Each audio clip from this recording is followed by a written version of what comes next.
Hey, this is Johnny from Sequester Farms, and we just talked to government giving us money to grow bull kelp. Now my hair is long, my beard untrimmed, rock is getting thin, water's getting warmer. I'm a hippie kelp farmer, I'm a hippie kelp farmer, I'm a hippie kelp farmer, growing old.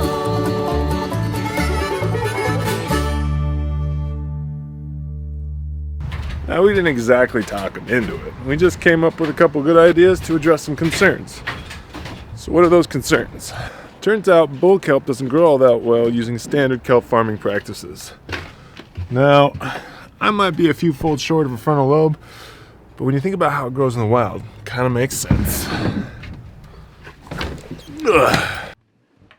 First off, in the wild, bull kelp competes for rocks to grow on at about 15 to 25 feet below the surface at mean low tide. And throughout the season, the tide comes down and up, creating an undulation of nutrients and sunlight. And as the seasons change from winter to spring, sunlight increases and so does the nutrients, causing the bull kelp to grow much faster until it finally reaches the surface at mean low tide, in which case it's pretty big and delicious. So what's the issue? Well, there's a few issues, 3 that we're hoping to shed some light on. First, the undulation.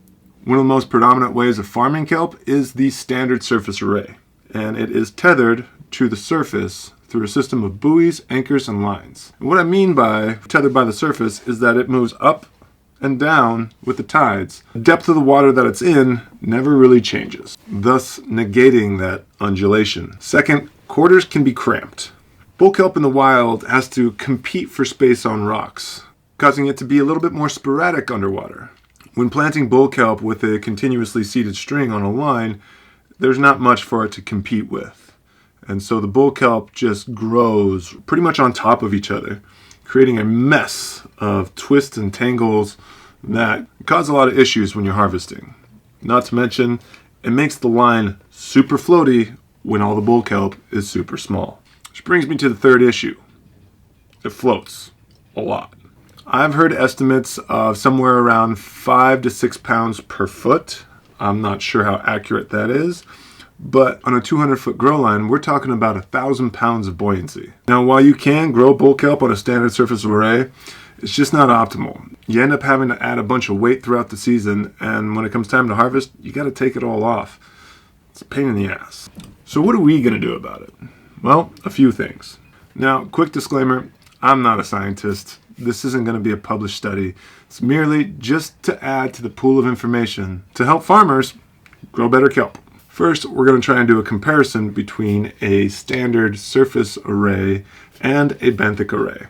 Both arrays will move through the water column. The surface array will be from 5 to 30 feet below the surface of the water, while the benthic array will be from 5 to 30 feet below mean low tide. Second, we're going to do a comparison on a continuously seeded line versus a spaced seeded line. We're hoping the spacing will reduce the amount of plants on the line, helping it to become more manageable. And third, we're going to try something that hopefully will address all these issues while being easy to outplant and harvest. We're calling it the People's Long Line. A long line with a series of weights and monkey fists with an anchor on each end. We're hoping that we're not only able to deploy and seed the array at the same time, but also to harvest and recover the array at the same time as well, saving a lot of time. Also, this array is kind of designed around the use of commercial fishing equipment, so this should help other fishermen kind of break into the industry a bit easier. And this is just a quick video that we hope gave you a better understanding of what we're trying to do with these grant funds.